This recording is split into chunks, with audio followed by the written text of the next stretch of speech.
আসসালামু আলাইকুম প্রিয় দর্শক, অন্য মঞ্চের আলাপচারিতায় আপনাদের সকলকে স্বাগত জানাচ্ছি।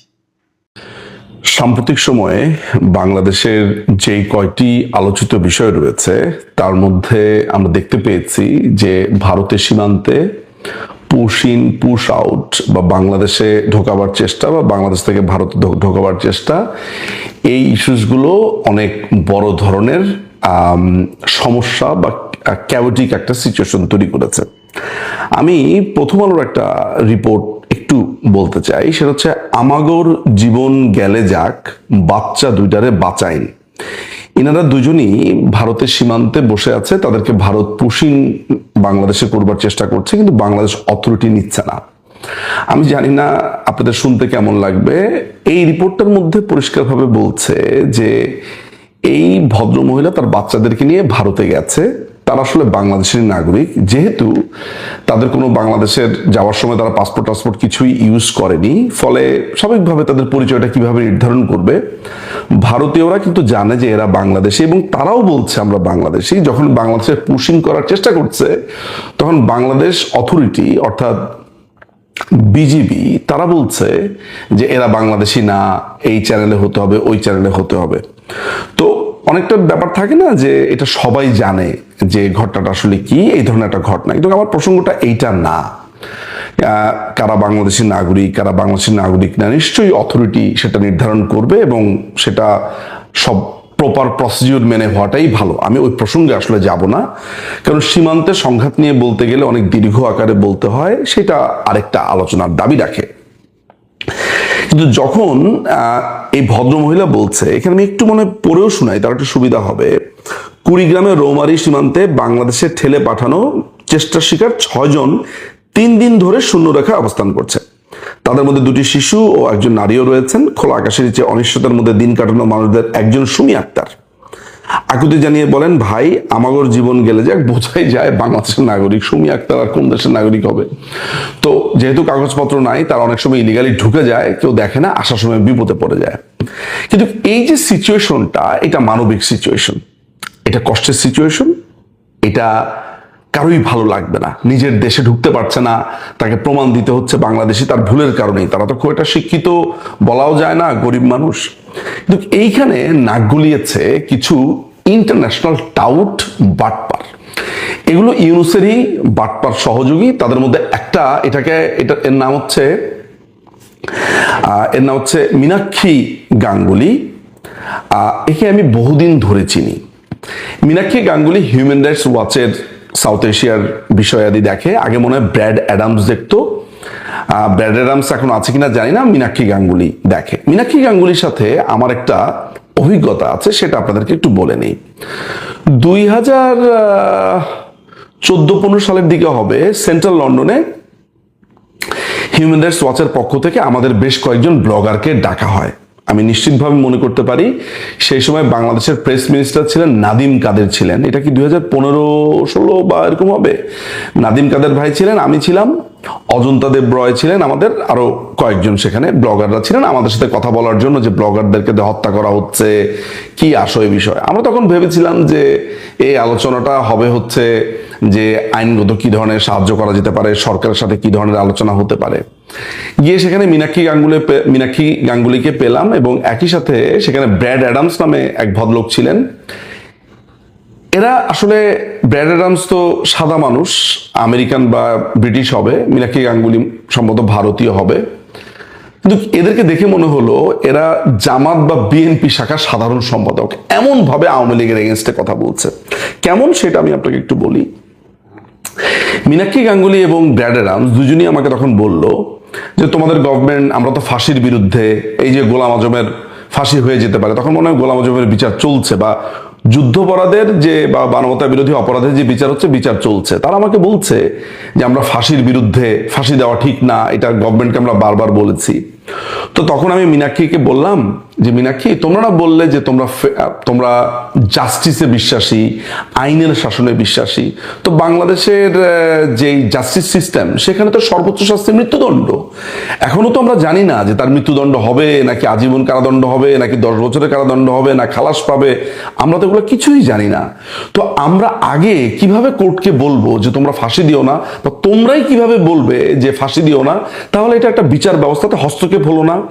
তুমি ভারত থেকে ইউরোপে এসেছো, তুমি একটা অর্গানাইজেশনে কাজ করো, বুঝলাম তুমি তাদের মতো চিন্তাধারা পোষণ করছো, কিন্তু তুমি একটা দেশের লিগাল সিস্টেমকে তুমি সাপোর্ট করবে না?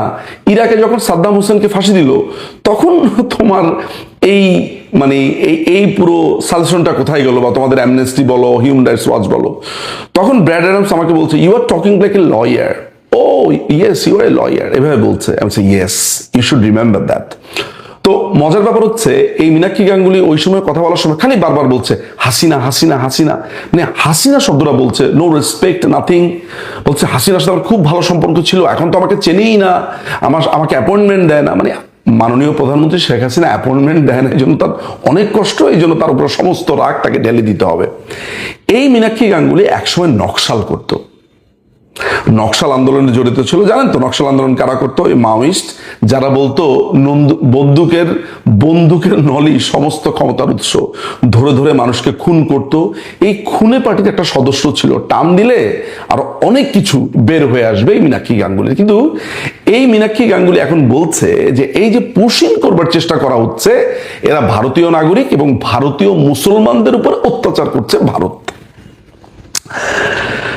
আমি আসলে যাদেরকে পুশিং করার চেষ্টা করেছে তারা, এটা ভ্যালিড কোশ্চেন, তারা বাংলাদেশি কিনা, যেহেতু তারা পাসপোর্ট ছাড়া গেছে, বাট আমরা সবাই বুঝতে পারছি তারা বাংলাদেশি, বাট সেটা আইনগতভাবে হবে।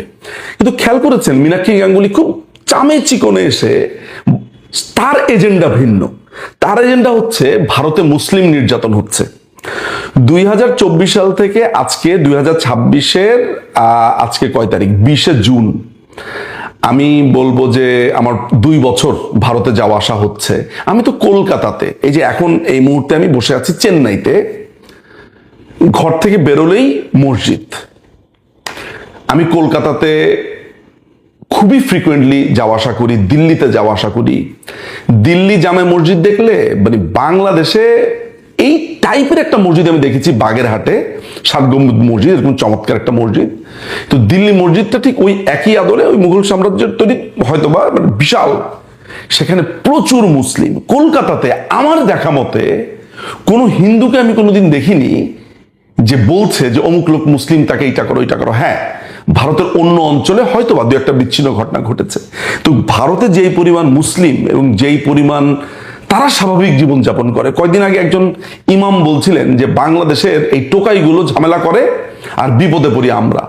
কলকাতাতে আমি 5 ওয়াক্ত আজানের ধ্বনি শুনি, সেখানে বলছে যে মুসলমানদেরকে নাকি ধরে ধরে পাঠিয়ে দেওয়া হচ্ছে। অন্তত পক্ষে একটা সাধারণ নাগরিক হিসেবে এই পুরো ঘটনাটা আমার চোখের সামনে দেখা, যে কিছুই হচ্ছে না। বলা হচ্ছে যে গরুর মাংস নাকি খেতে দেয় না। আমি তো ওই যে খালেক রেস্টুরেন্টে গিয়ে গরুর মাংস হরদম খাচ্ছি। তো আলটিমেটলি এইসব কথাবার্তা মীনাক্ষী কেন বলছে? কারণ মীনাক্ষী হচ্ছে বিশ্ববার্তার ইউনুসের একটা আস্ত দালাল। সে, তার খালি নামটা আসলে বিএনপির সাথে জড়িত না, আসলে সে বিএনপি জামাতের সাধারণ সম্পাদক। সো মীনাক্ষী গাঙ্গুলিদের উদ্দেশ্যটা কি? এরা যেটা চাইছে এটা এস্টাবলিশ করার চেষ্টা করছে যে ভারতে হিন্দু নির্যাতন হয়, মুসলমান নির্যাতন হয়, এবং মুসলিমদেরকে পুশিং করে বাংলাদেশে সাজিয়ে বাংলাদেশে ঢুকিয়ে দেওয়া হচ্ছে। কিন্তু কয়দিন আগে বাংলাদেশ সীমান্তের থেকে এই যে ভারতের সীমান্তে ঢুকে ইট পাটকেল নিক্ষেপ, গালিগালাজ, গরু নিয়ে আসা, তারপরে তাদের মাছ মাংস ডিম দুধ তরকারি এগুলো নিয়ে আসা, এগুলো নিয়ে কোনো কথাবার্তা নেই। আমি নিজে সেদিন একটা ভিডিওতে দেখলাম যে মাছ মারতে যাচ্ছে, এবং ইনফ্যাক্ট সীমান্তবর্তী অঞ্চলগুলোতে এই যে এই ধরনের ঘটনাগুলোতে মীনাক্ষী গাঙ্গুলিরা খুব একপক্ষীয় কথাবার্তা বলে। বিজিবি বিডিআর হঠাৎ করে বলে বসলো আমরা চুরি পরে বসে নেই। আবার ভারতীয়রা দেখলাম সেখানে এক ধরনের উত্তেজনাকর পরিস্থিতি তৈরি করেছে। হঠাৎ করে এগুলো কেন হচ্ছে? আমরা ইলেকশনের পর দেখেছি সীমান্তবর্তী অঞ্চলগুলোতে সবগুলো জামাত জিতেছে।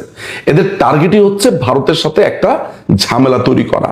আমি বারবার করে বলছি, বারবার করে বলছি যে সিআইএ যখন কাজ করে, আমেরিকানরা যখন কাজ করে, তখন এই ছোট ছোট ছোট ছোট সেক্টরগুলো দেখা যায়। অর্থাৎ ভারতে মুসলিম নির্যাতন হচ্ছে, বাংলাদেশ থেকে ভারতের উপর ইট পাটকেল নিক্ষেপ, দিল্লি না ঢাকা, দুনিয়ার কথাবার্তা বলা, একটা অস্থিতিশীল পরিস্থিতি তৈরি করা এবং বিদ্যমান যারা আছে তাদেরকে উৎখাত। আমি বারবারই বলেছি যে বিএনপিকে উৎখাতের একটা ধান্দা করা হচ্ছে। যদিও বিএনপি উৎখাত করলে আমি খুবই আনন্দিত হব, কিন্তু প্রশ্নটা এই জায়গাতে না। প্রশ্ন হচ্ছে যে এই উৎখাতটা করে তারা কাকে আনতে চায়? আমেরিকা, এই মীনাক্ষী গাঙ্গুলি, ব্র্যাড অ্যাডামস, এদের এদের পুরো ধান্দাটাই হচ্ছে তারা জামাতকে আনবে। এই যে জামাত এত উত্তেজনা তৈরি করছে, মীনাক্ষী গাঙ্গুলিকে আপনি একটি কথাও বলতে শুনেছেন? কিন্তু মজার ব্যাপার হচ্ছে, প্রথম আলো, ডেইলি স্টার এরা একই কোম্পানি। প্রথম আলো বলছে যে এরা বাংলাদেশি নাগরিক, এই রিপোর্টেই বলছে, আমি যে রিপোর্ট আপনাদেরকে পড়ে শোনালাম। আবার ডেইলি স্টার বলছে মীনাক্ষী গাঙ্গুলির উদ্ধৃতি দিয়ে যে ভারতে মুসলিমদেরকে পুশিং করার চেষ্টা করা হচ্ছে। অর্থাৎ একই কোম্পানি দুই রকমের কাজ করে। আপনাদের মনে আছে 111-এর সময় যে এই মাহফুজ আনাম, এই মতিউর রহমান, এরা কিন্তু এই ধান্দাবাজিটা করতো, সূক্ষ্ম সূক্ষ্ম সূক্ষ্ম সূক্ষ্ম জ্ঞানজাম তৈরি করতো তারা। এখন তারা শুরু করেছে ভারতের সাথে।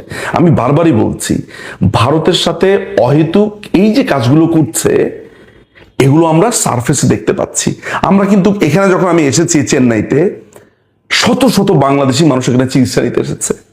নিউ মার্কেটে গেছি, মেডিকেল ভিসা নিয়ে এসে তারা ব্যবসার জন্য মালপত্র নিয়ে বাংলাদেশে যাচ্ছে।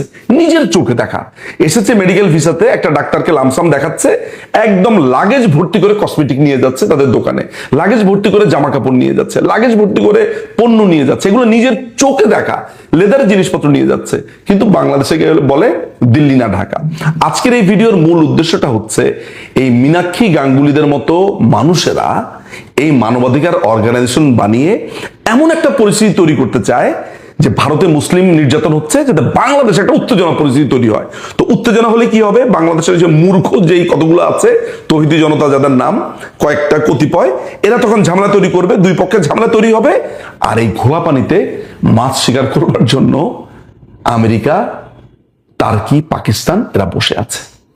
এই কথাগুলো সাধারণ মানুষকে বোঝানো প্রয়োজন, জানা প্রয়োজন। এই জিনিসগুলো জানলে তাদের চিন্তার খোরাক, আমি সবসময় একটা কথা বলি যে চিন্তার খোরাক আমি দেই।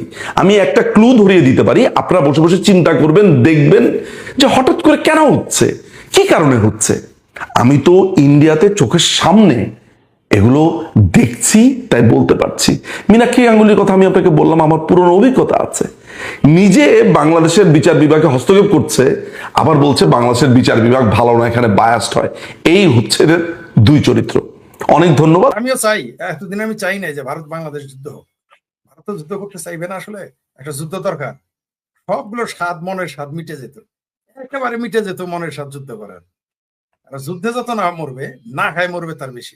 এখন যদি ভারতের লোকেরা মিছিল করে যে নরেন্দ্র মোদী জবাব চাই, ভারতে মসজিদ কেন, নরেন্দ্র মোদী জবাব চাই, ভারতে মাদ্রাসা কেন, তাহলে এদের কেমন লাগবে?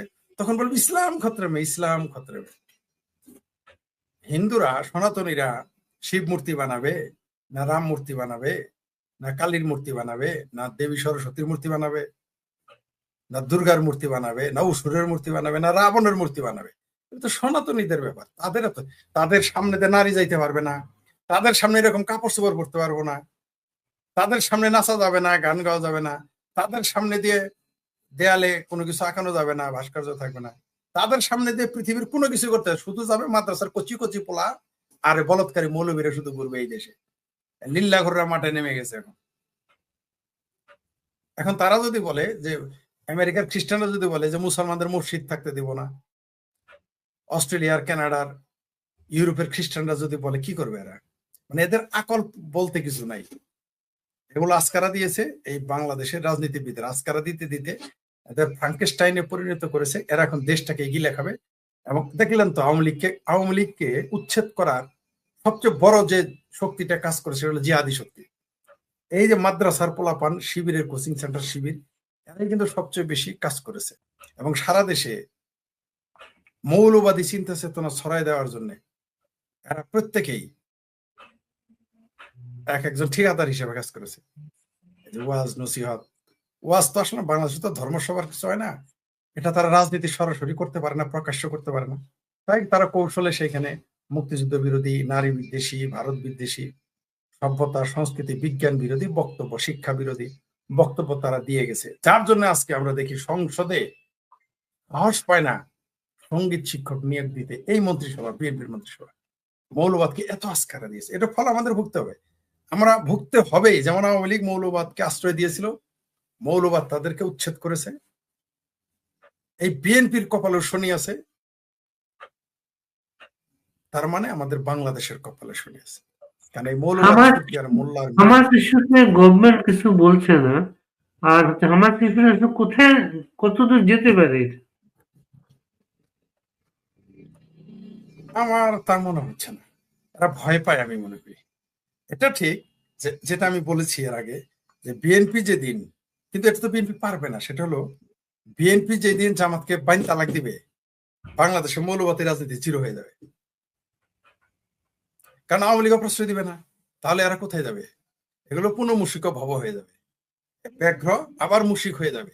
জাস্ট বিএনপি এদের বলবে জামাতের এই মৌলবাদী রাজনীতিকে তালাক দিলাম, বাইন তালাক, কালকে জামাত শেষ, হেফাজত শেষ, আইপির শেষ, কিছুই থাকবে না। এগুলো বেলুন যেমন ফোটা করে দিলে হাওয়া হয়ে যায়, বেলুনটা যায় শেষ, এরা ওইরকম হয়ে যাবে। কিন্তু বিএনপি তো এদের ছাড়তে পারবে না, কারণ বিএনপির অর্ধেক সমর্থক নেতা কর্মীকে জামাত বিএনপি হেফাজতের কর্মী, এরা সরাসরি বিএনপির অর্ধেক ডাইরেক্ট জামাত বিএনপির কর্মী, হেফাজতের কর্মী। এমনকি আওয়ামী লীগেরও কিছু লোক জামাতের, মানসিকভাবে তারা জামাত হয়ে গেছে। এটা তাদের দীর্ঘদিনের প্রক্রিয়া করে আসছে। একদিকে কিছু কোট্টায় পড়া লোক আছে, যাদের দেখবেন কোট্টায় পড়া আসলে এরা মৌলবাদী, চরম মৌলবাদী। ওই কমি মাদ্রাসার ছাত্রটা মগজ আর তার মগজ এক, শিক্ষার বিরোধিতায় মৌলবাদ। এই জন্যই তো দেখবেন ওই যে কি ফরাদ মাজারে খাদেম সল্লুমিয়া সলিমুল্লাহ খান দেখেন না, বলে যে মাদ্রাসার শিক্ষা দেখে নাকি পৃথিবীর সেরা ইউনিভার্সিটি হয়েছে। মানে বুঝতে পারতেছে তো। আর এই যে কোট্টায় পড়া একটা দেখলেন না সেনাবাহিনী, এদের বুটি হাঁটুর নিচে থাকবেই, তাই এই ধরনের কথাবার্তা বলেছে। বাংলাদেশের সাথে যা করবো আমি বলেছি তো, বহুবার বলেছি, তাহলে তারা ফুড চেইনটা কেটে দিবে। ভারত জাস্ট ফুড চেইনটা কেটে দিবে। কারণ যুদ্ধে আপনার কতজন মানুষকে মারতে পারবেন? একটা পর্যায়ে ভারতের বিরুদ্ধেই আন্দোলন শুরু হবে যদি এখানে যুদ্ধ করে। কারণ বাংলাদেশের মানুষের উপরে যুদ্ধ করলে, 18 কোটি মানুষের দেশ, মিসাইল হামলা করলে মানুষ বাঁচবে নাকি? পালে পালে কোটি কোটি লক্ষ লক্ষ মানুষ মারা যাবে। তখন ভারতের ভিতরেই, ভারত বিরোধী যারা, ভারতের ভিতরে চিঙ্কুবাম মুসলমান, এরা খেপে যাবে। কারণ এরা জানেন যে যখন চীনের সাথে যুদ্ধ হয়েছিল 62-তে, ভারতের বামেরা সব চীনের পক্ষে ছিল। পৃথিবীর ভারত একটা অদ্ভুত দেশ, ভারত একটা বিচিত্র দেশ, সবচেয়ে বেশি ভারত বিরোধী মানুষ বাস করে ভারতে। আপনি মনে করেন না ভারত যদি পাকিস্তান, তারা তো কিছু করতেই পারে নাই, পারবেও না। অন্যান্য দেশে কিছু করতে পারে নাই, পারবে না। ভারতের যত ক্ষতি করতেছে এই ভারতের ভিতরে থাকা শত্রুরা, ভারতের ভিতরে থাকা দেশ বিরোধী হিন্দু, ভারতের ভিতরে থাকা দেশ বিরোধী মুসলমান, ভারতের ভিতরে থাকা দেশ বিরোধী বাম, এরা ভারতের সবচেয়ে ক্ষতি করেছে। এই ভারত ওই যে অতীতে সোনার চিড়িয়া ছিল, এই 70 বছরের সোনার চিড়িয়া হতে পারত, কিন্তু ভারতের ভিতরে যে দেশ বিরোধী মুসলমান, দেশ বিরোধী হিন্দু, ভারত বিরোধী বাম, এদের কারণে ভারত এগিয়ে যেতে পারে নাই। চীনের চেয়ে বহু আগেই, চীনের চেয়ে শক্তিশালী হওয়ার কথা ছিল, পারে নাই। এই সমস্ত এই মানুষ, ভারত আমাদের সাথে যুদ্ধ করবে না, জাস্ট ফুড চেইনটা কেটে দিবে। দেওয়ার পরেই ভারত, বাংলাদেশের মানুষ না খায় মারা যাওয়া শুরু করবে। কেন যুদ্ধ করবে? এটা তো বলা শুরু হয়ে গেছে যে ভারতের উপর বাংলাদেশ আর নির্ভরশীল না, এই যে সম্পর্ক ভালো না, তারপর বাংলাদেশ কোনো ক্রাইসিস হচ্ছে না। কারণ ভারতের সাথে কে বলছে ক্রাইসিস হচ্ছে না? অনেকেই বলা শুরু করছে ওটাকে, যে ভারতের উপর নির্ভরশীল না এখন আর বাংলাদেশ। বাংলাদেশ কবে ভারতের নির্ভরশীল ছিল না, আর কবে ভারতের সাথে নির্ভরশীল না থেকে টিকতে পারবে? তো ভারতের সাথে কূটনৈতিক সম্পর্ক ছিন্ন করে দেয়। ভারতের 15 দিনই তো যায় নাই। ভারতের পত্রিকা কি লেগেছে? 15 দিন তো যায় নাই এই ভারত বিরোধী সরকার, বিএনপি জামাত। আসলে তো এগুলো সব মিলেই সরকার, শুধু বিএনপি ক্ষমতায় না, ক্ষমতায় কিন্তু জামাত, ক্ষমতায় আমার ভাবের পোলারা, ক্ষমতায় হেফাজত, সবাই এখন আওয়ামী লীগ ছাড়া সবাই এখন ক্ষমতায়, সবাই ক্ষমতায়। শুধু আওয়ামী লীগ আর মুক্তিযুদ্ধের পক্ষের মানুষ ক্ষমতায় নেই, 2-1টা চিঙ্কুবাম্মা এখন ক্ষমতায় আছে। যারা বলে ভারতের উপর নির্ভরশীল না, তেল আনলো কেন? ভারতের উপর নির্ভরশীল না মানে এদের তো এখন কি বলবেন? সারিয়ার এই কথাটা বলে, দেশে সারিয়ার যতগুলা দিক থেকে ভারত থেকে বিদ্যুৎ আসছে, এটা খুব তাড়াতাড়ি বন্ধ করা উচিত। মানে এটা এত দামে আসতেছে, এটা বাংলাদেশের কোনো কাজে লাগতেছে না। তাহলে বন্ধ করে দেয়। ওই বালিশটা শাহরিয়ার শুনেন, আমাদেরও যদি বালিশটা শাহরের মতো আমাদের উপর ইনভেস্ট হইতো, আমাদেরও যদি টিভিতে এরকম কথা বলার সুযোগ দিত দেশে বিদেশে, এরকম এরা তো মিথ্যা ন্যারেটিভ তৈরি করে, আমাদের সত্য কথাগুলোই যথেষ্ট। ওই শাহরিয়াররা এত লাফালাফি করে, মিডিল ইস্টের সাদগা দিয়ে দেশ চলে না, মিডিল ইস্টের কামলা দিয়ে দেশ চলে না। ও মনে করছে ওর 6টা ব্যাংক আছে, ও মাসে মাসে ও টাকা পায়, জামাতের ফান্ড দিছে, জামাতের কামলা দিছে, মনে করছে ওর চাপাতে দেশ চলে। ওটা বুঝতেছে তারেক রহমান। 15 দিনের মধ্যে কেন নিতে নিক না, ভারত জোর করে দিছে। ভারত কি বলছে যে তুমি আমার কাছে বিদ্যুৎ নাও, বন্ধ করে দিতে বলেন। তারপরে দীনেশ ত্রিবেদী গেছে, বলে দাও রাষ্ট্রদূত ফিরিয়ে নাও এবং বাংলাদেশের ভারতের হাই কমিশন বন্ধ করে দাও, দেখি বাংলাদেশের মানুষের কি পরিণতিটা হয়। দেখি আমরা, ওই ইউনুসের কিস্তি যাবে আর ফেরত আসবে না, ইসলামী ব্যাংকের লোন যাবে আর ফেরত আসবে না। চাপা মারতে খুব, বললামই তো যে বাংলাদেশের মানুষের 14 গোষ্ঠীর কপাল ভালো, তার মধ্যে আমিও, আমার বাপ দাদাও, আমার আত্মীয় স্বজন, যে আমাদের বাংলাদেশের মানুষের 14 গোষ্ঠীর কপাল ভালো যে ভারতের মতো একটা নিরীহ শক্তিমান ধৈর্যশীল প্রতিবেশীর দেশ পাওয়া গেছে। নইলে ওই যে হুমায়ুন কবিরের ভাষায় বলছি না, সেটা ভাঙ্গা মার দিত। কালকে যদি রপ্তানি বন্ধ করে দেয়, ওই শাহরিয়ারের লজ্জা করে না যে 1 কোটি থেকে 1.5 কোটি বাংলাদেশি ভারতে গিয়ে কামের বেটি সখিনা হয়ে আছে? লজ্জা করে না ওদের? দিন মজুরি করতেছে, ভারতে গিয়ে কামলা দিতেছে, লজ্জা করে না? আবার লম্বা লম্বা কথা বলে। আর ভারতের সীমান্ত যদি সিল করে দেয়, চোরা কারবারি, এখনো 1 কোটি বাংলাদেশের মানুষ চোরা কারবারি করে খায়। কালকে যদি ভারত বর্ডার সিল করে দেয়, বাংলাদেশের মানুষ এমনি না খায় মারা যাবে, যুদ্ধ করতে হবে না। সিংহ হয়ে আছে, যে কোনো সময় সেটা দাবানলে পরিণত হবে, পলাশবাড়ির সেই রাম মন্দির। এই বাংলাদেশের জন্য এটা বিপজ্জনক হয়ে দাঁড়াবে যদি এটা বাধা দেয়, আমার ধারণা। কাজ তো বন্ধ হয়ে বাংলাদেশ গেছে, সম্পর্কে কাজ শুরুর তো কোনো বন্ধ হয়ে আলামত গেছে। নাই। হ্যাঁ, প্লাস বন্ধ হয়ে গেছে। ভেঙে ফেলার এটা দাবি এভাবেই এখন না, এরা বাংলাদেশের মুসলমান তো, এরা তো পৃথিবীতে সবচেয়ে শক্তিমান মনে করে। এরা বলছে তো ঘাস খায় নাকি অস্ত্র বানাবে, এরা সবকিছুই পারে এদের পক্ষে। মানে বললাম তো, বাংলাদেশের কপাল ভালো যে পাশে বার্মার মতো একটা প্রতিবেশী নেই। যদি বার্মার মতো হইতো, তখন কি করতো? 1.5 কোটি মুসলমান 1 মাসের মধ্যে পাঠাই দিত। 1.5 কোটি মুসলমান, একটু চিন্তা করতো না। আর ভারত যদি এটা শুরু করে, উপায় কি? বললামই তো, বারবার বলতেছি, ভারত আসলে একটা নিরীহ প্রতিবেশী, শক্তিমান। আপনি দেখেন না, আমাদের সমাজে কিন্তু এরকম মানুষ থাকে যে খুবই ধনী মানুষ কিন্তু নিরীহ, বা গায়ে গোত্রের অনেক উপরে কিন্তু নিরীহ, গালাগালি করলে কিছু করে না। তো ভারত তাই, শক্তি আছে, সামর্থ্য আছে, কিন্তু বাংলাদেশের সাথে সে কিছু করে না। এই সুযোগটাই বাংলাদেশের মানুষ পেয়ে গেছে, বাংলাদেশের রাজনীতিবিদরা। কিন্তু ভারত যদি একটু নড়ে চড়ে বসে, এরা কোথায় চলে যাবে? কিন্তু এরা এটা বেঁচে গেছে যে ভারত, বারবার বলতেছি, নিরীহ প্রতিবেশী। সেই জন্য যেমন কালকে আমাদের অনুষ্ঠানে ইন্ডিয়ান সাংবাদিক প্রতিম রঞ্জন যেটা বললেন, ওই যে ইয়াকে নিয়ে যে ঘটনাটা ঘটছে, ডক্টর জাহিদকে নিয়ে বাংলাদেশ প্রতিবাদ জানিয়েছে, ভারত কোনো রিপ্লাই দেয় নাই। রিপ্লাইও দেবে না, কোনো কথাও বলবে না, ভিসা স্বাভাবিক হবে না, সম্পর্ক স্বাভাবিক হবে না, চুপচাপ এরকম থাকবে তারা। কেন ভিসা স্বাভাবিক হবে? যে দেশকে আপনি সারাদিন গালি দেন, আর ওরে ঢুকতে দিবে কেন? এই জাহিদ পাড়াকে ঢুকতে দিবে কেন? সে ভারতকে বলে ছেঁচড়া, সামার। সামার ছেঁচড়া বললে আপনি আমার বাড়িতে যেতে দিবেন? আপনি যদি আমার সামার বলেন, মনে করেন আপনি যদি বলেন জামালপুরের মানুষ তো সামার ও ছেঁচড়া, আপনার সাথে আমার যত খাতির থাক, আপনি আমার জামালপুরে যেতে দিব? দিব না, এটাই স্বাভাবিক।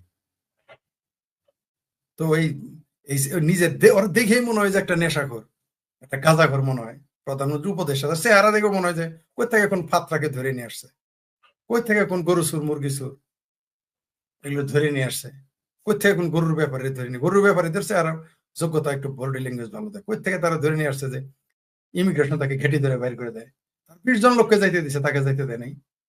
সবাই গেল, সে যাইতে পারলো না। এটা তো বদমাইশি, বদমাইশি। ওই যে আমার ভাবির পোলাদের যে মামা আছে না, ফ্রান্সে থাকে, সে তো বলেছে যে ডাক্তার জাহিদ এটা ভণ্ডামি করেছে। তো আমরা শুধু বলি না, আমরা বললে তো দোষ হয়ে যায় ভারতের দালাল, আমরা বললে নরেন্দ্র মোদী দালাল হয়ে যায়, আমরা বললে শুভেন্দু অধিকারী দালাল হয়ে যায়, আমরা বললে আওয়ামী লীগের দোষর হয়ে যায়। আমার ভাবির পোলাদের মামা পিনাকি ভট্ট বলছে, তো বলে নাই যে জাহিদ ওটা বাটপারি করেছে? তো পদত্যাগ করা, ঘেটি ধরে বের করে দেওয়া উচিত। উপদেষ্টা পরিষদ থেকে। বিএনপি তো আসলে লজ্জা নাই। তারেক রহমানের কুলাঙ্গার বললেই তারা কিছু বলার সাহস পায় না। মির্জা আব্বাসের গালি দিতে দিতে পাঠায় দিছে কোমাতে। আপনি যেটা বললেন না যে জামাতকে তারা দেখতে আসলে ভয় পায়, মুসলেকা দিয়ে আসছে। তো মুসলেকা দিয়ে আসলে আপনি যত ক্ষমতা বাড়ান কিছু তো করতে পারবেন না। মুসলেকা দিয়ে আসছে। মুসলেকা সরকার আর দেশের জন্য কি করবে? এই মুহূর্তে বাংলাদেশের মুক্তিযুদ্ধ পক্ষের মানুষ আর আওয়ামী লীগ ছাড়া সবাই ক্ষমতায়।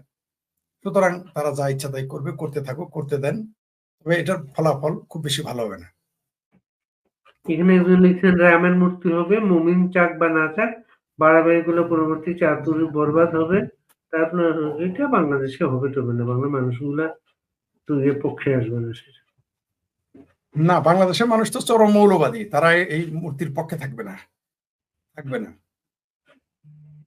তবে এটা ইস্যু হয়ে থাকবে, এটা অনেক কিছু করবে। এই রাম মূর্তি অনেক কিছু হতে পারে। ওই যে বলছেন যে বাংলাদেশ হইতে দিবে না, হইতে পারে রংপুরটাই বাংলাদেশ থাকবে না, তখন হবে, হয়ে যেতে পারে এরকম।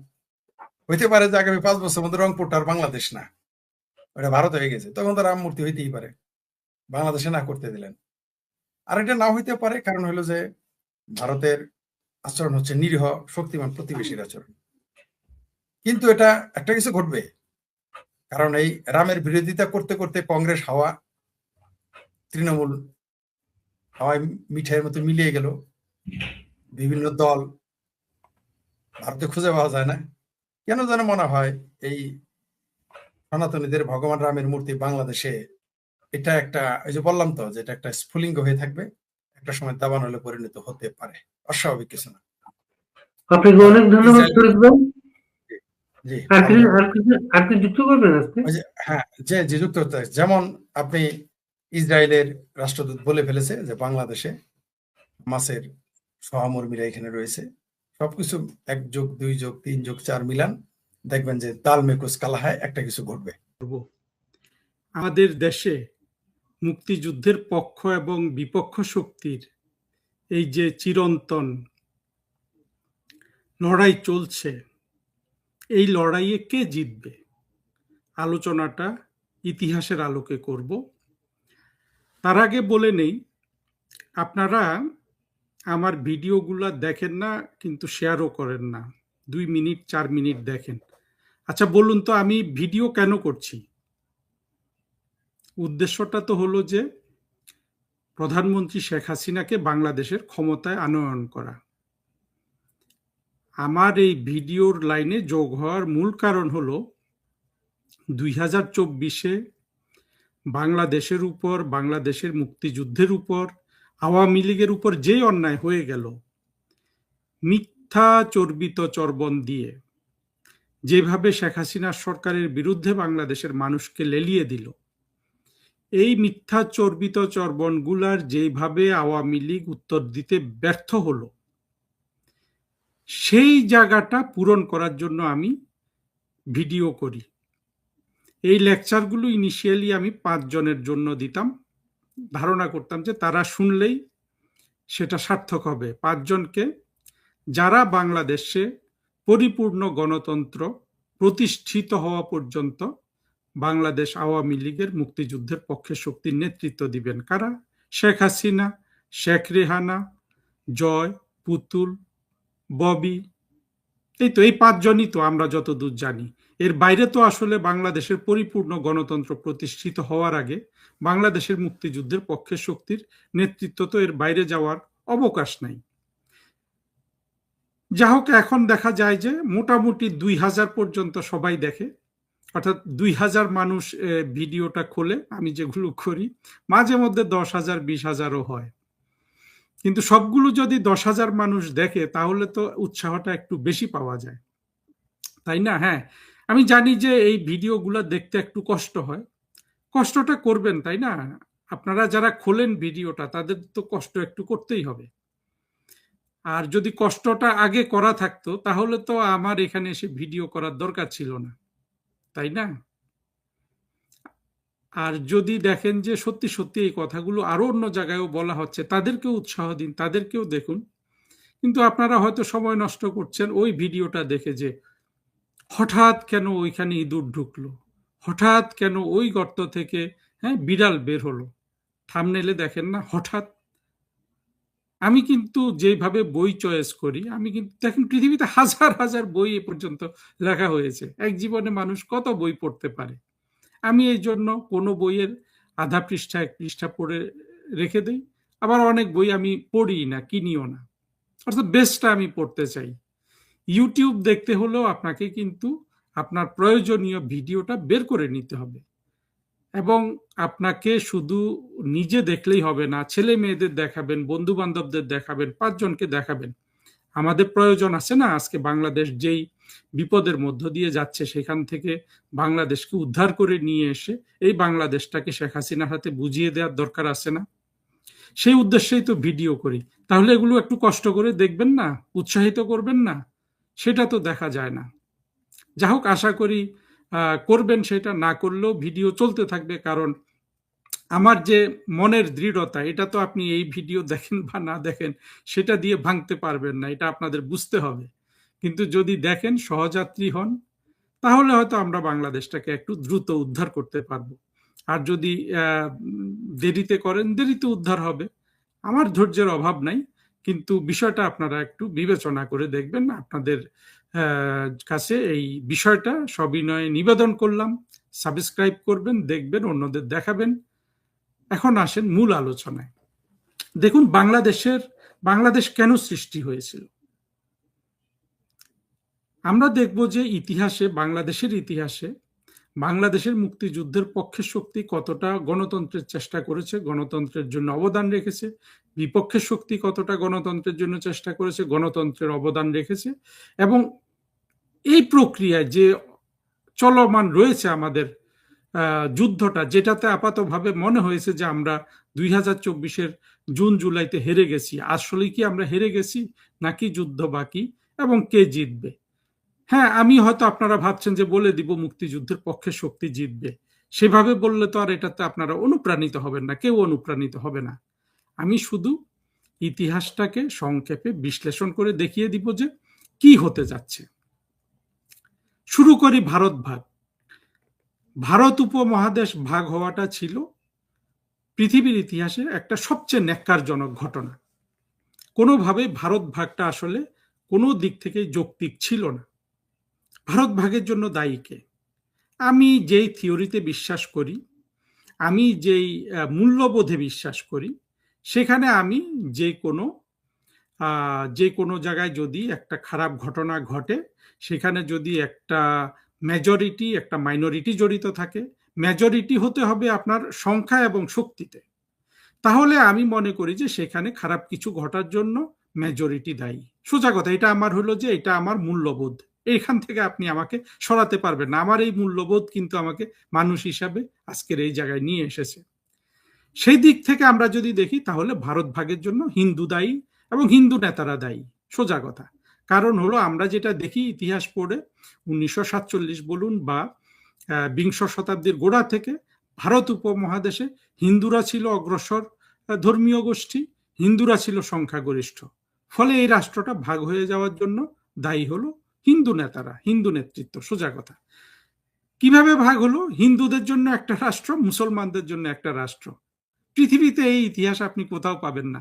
এই ধরনের পাগলামির ইতিহাস যে হিন্দুদের জন্য, কোথাও এটা হয় না। এটা করতে হলে তো পাড়ায় পাড়ায় একটা রাষ্ট্র করতে হবে, মহল্লায়, উপজেলায় উপজেলায় রাষ্ট্র করতে হবে, এবং প্রচুর মানুষকে এদিক থেকে ওই দিকে সরিয়ে নিতে হবে, যেটা কিন্তু ভারত উপমহাদেশে চেষ্টা করা হয়েছিল, এবং লক্ষ লক্ষ মানুষ কিন্তু খুন হয়েছে 45, 46, 47 সালে। ভারত ভাগ হওয়ার পরে, হিন্দুদের জন্য ভাগ হওয়ার পরেও ভারত কিন্তু গণতন্ত্র রক্ষা করেছে। পাকিস্তান কিন্তু, জিন্নাহ সাহেব বলেছিলেন যে রাষ্ট্রটা কিন্তু আজকে আর হিন্দু আর মুসলমানের নয়, সবার, অর্থাৎ পাকিস্তান। এটা বলেও কিন্তু জিন্নাহ সাহেব মরে গেলেন অল্প কিছুদিনের মধ্যে, আর রাষ্ট্রটা হয়ে গেল একটা ধর্মীয় রাষ্ট্র। যখনই ধর্মীয় রাষ্ট্র হয়, সেখানে কিন্তু গণতন্ত্র আপনার নিহত হয়। তারপরেও ধর্মীয় রাষ্ট্র করার ক্ষেত্রে অনেক জায়গায় দেখা যায় যে ধর্মীয় রাষ্ট্র কিন্তু আধুনিক এবং আপনার অন্তত অভ্যন্তরীণ উন্নতি করতে সক্ষম হয়েছে। উদাহরণ হলো ইসরায়েল দেখেন, একটা আধুনিক অভ্যন্তরীণভাবে গণতান্ত্রিক রাষ্ট্র, এবং তার অর্থনৈতিক উন্নতি হয়েছে। ভাববেন না যে ইসরায়েলের অন্য কোনো দোষ আছে কি নাই সেগুলা সম্পর্কে আমি ওয়াকিবহাল নই, আমি ওয়াকিবহাল, কিন্তু আমার আলোচনা সংক্ষেপ করার জন্য এটা বলছি।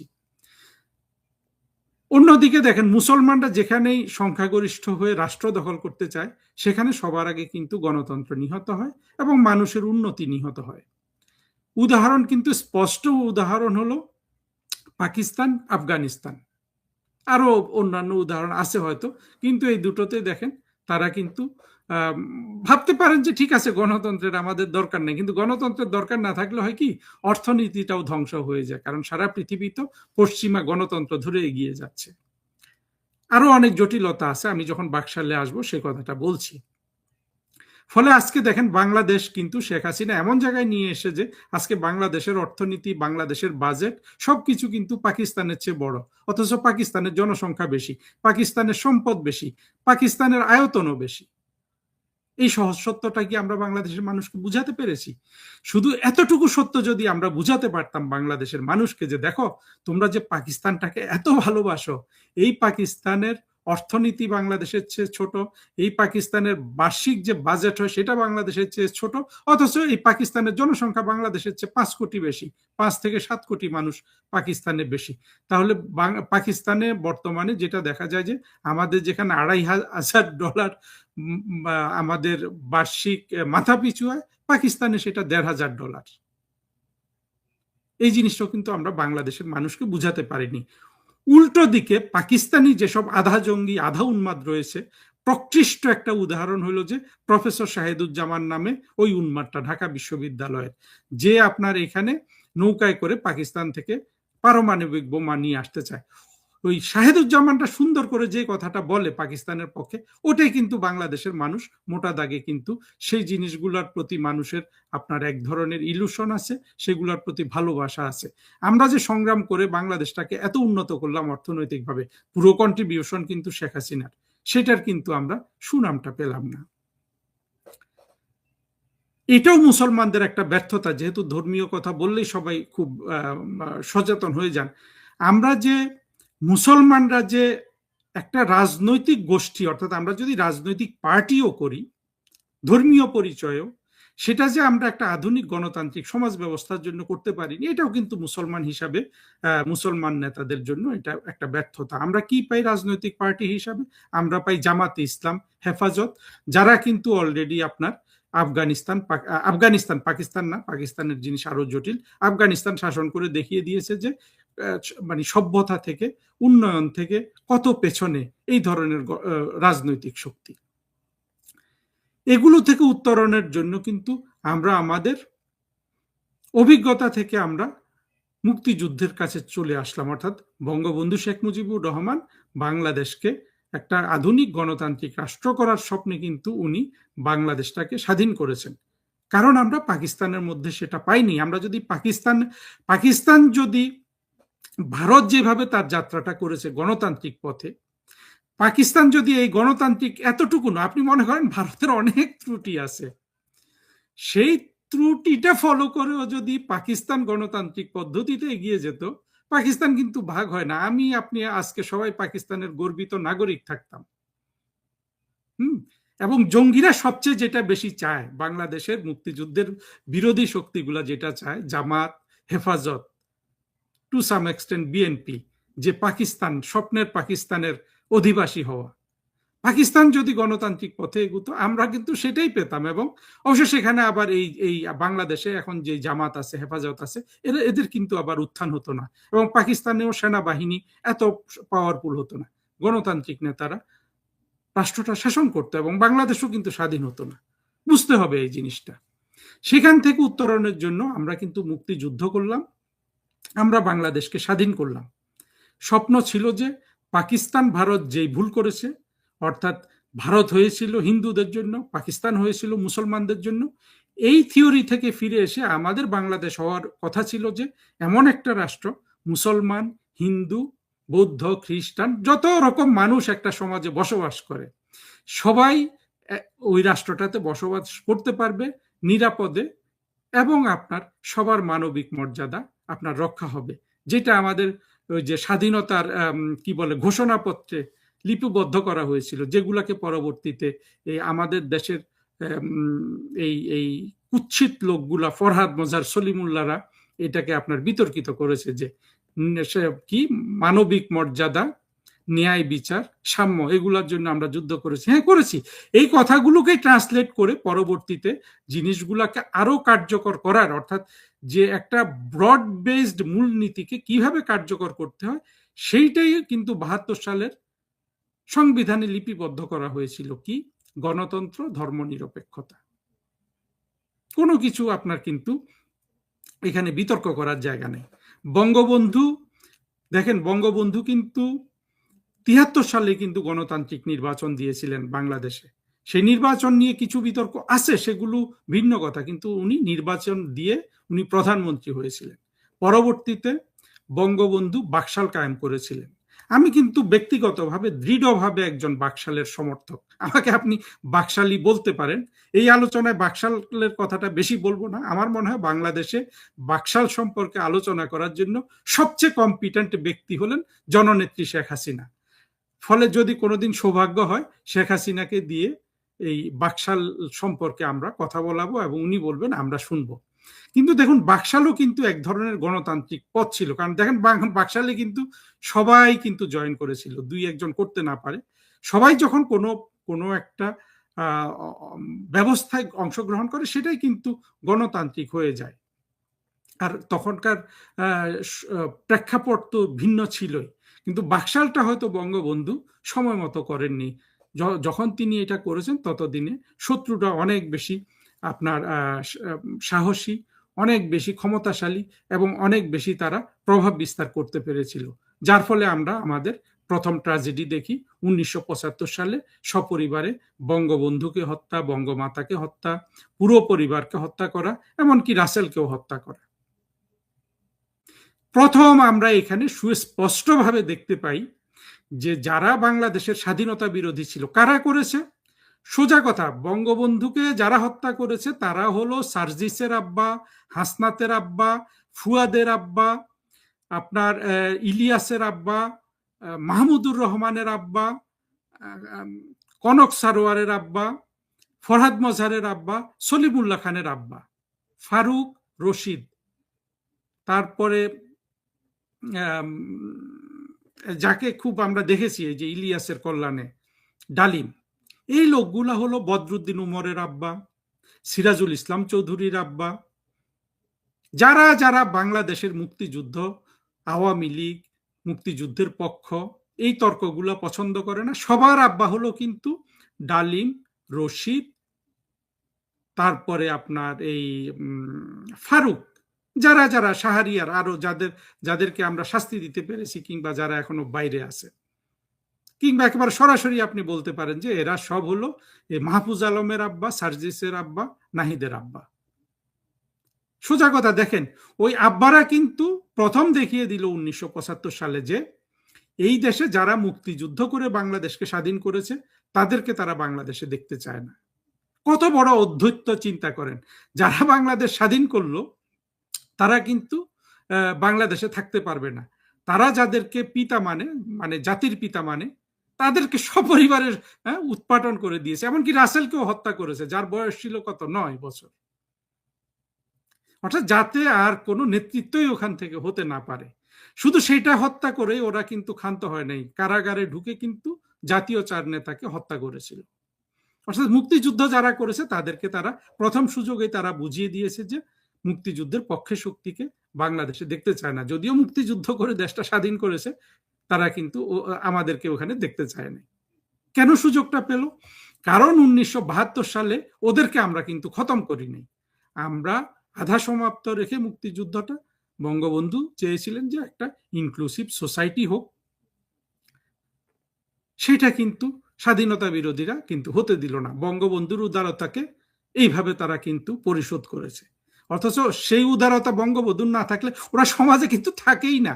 আজকে যে ফুয়াদ, সার্জিস, হাসনাত, এই যে মাহফুজ আলম কত বেয়াদবের মতো কথা বলে, একদিন ঋষির মতো কথা বলে, একদিন মাহফুজ আলমের মানে বেয়াদবের মতো কথা বলে, সলিমুল্লাহ, ফরহাদ মজহার, দৃঢ়ভাবে আমি বিশ্বাস করি 1972 সালে অর্থাৎ দেশে এসে 10ই জানুয়ারি বঙ্গবন্ধু যদি এই উদারতাটা না দেখাতেন, তাহলে আজকে সলিমুল্লাহও থাকে না, কলিমুল্লাহও থাকে না, ফরহাদ মজারও থাকে না, সার্জিস, হাসনাত, ফুয়াদ, এদের তো অস্তিত্বই থাকে না বাংলাদেশে। জামাতের অস্তিত্ব তো আমরা চেয়েছিলাম, কিন্তু যে পথে চেয়েছিলাম সেই পথে তারা হয় নাই। বঙ্গবন্ধুর হত্যার পর কে আসলো ক্ষমতায়? জিয়াউর রহমান। মোস্তাক আছে, আমি কাহিনীটা দীর্ঘ করতে চাই না। জিয়াউর রহমান এসে প্রথমেই যেটা করলো যে এই স্বাধীনতা বিরোধী জামাত এবং যারা মুক্তিযুদ্ধে সরাসরি বিরোধিতা করেছিল, যারা 1971 সালের 16ই ডিসেম্বর নিয়াজির হাত ধরে আত্মসমর্পণ করেছিল, তাদেরকে বাংলাদেশে রাজনীতি করার সুযোগ করে দিলেন প্রেসিডেন্ট জিয়াউর রহমান। এই প্রথম বাংলাদেশের গণতন্ত্রের সাথে বিশ্বাসঘাতকতা করা হয়েছে, কিন্তু গণতন্ত্রের নামে। যেই বাকশালে গণতন্ত্রের মূলনীতিগুলা রক্ষা করা হয়েছিল, গণতন্ত্রের মূলনীতি কি? ধর্মনিরপেক্ষতা। সেটা তো বঙ্গবন্ধু তো 72 সংবিধান অনুযায়ী কিন্তু এই বাকশাল কায়েম করেছিলেন। মানে রাষ্ট্র পরিচালনার যে মূলনীতি ধর্মনিরপেক্ষতা, যেটা গণতন্ত্রের মূল ভিত্তি, যেটা পশ্চিমা গণতন্ত্রের মূল ভিত্তি, যেটা আমরা চাই, যেটা আসলে সবাই চায়, কিন্তু যার যার স্বার্থ মতো চায় আর কি, এটাকে বিভিন্ন আঙ্গিকে চায়। কিন্তু সত্য হলো যে ধর্মনিরপেক্ষতা ছাড়া কোনো গণতন্ত্র হয় না। বঙ্গবন্ধু তো গণতন্ত্র হত্যা করেছে বলে, কিন্তু উনি কিন্তু ধর্মনিরপেক্ষতার অধীনে কিন্তু চালিয়েছেন। সুতরাং বাকশাল ছিল আমাদের জন্য ওই এই স্বাধীনতা শত্রুদেরকে সমাজে আজকে যেটা আমাদের উদ্দেশ্য, রাজনৈতিক এবং অর্থনৈতিক ক্ষমতা শূন্য করার প্রক্রিয়া, কিন্তু আমরা বাকশালটা কার্যকর হতে দিলাম না। শত্রুরা তার আগেই আঘাত করে বসলো।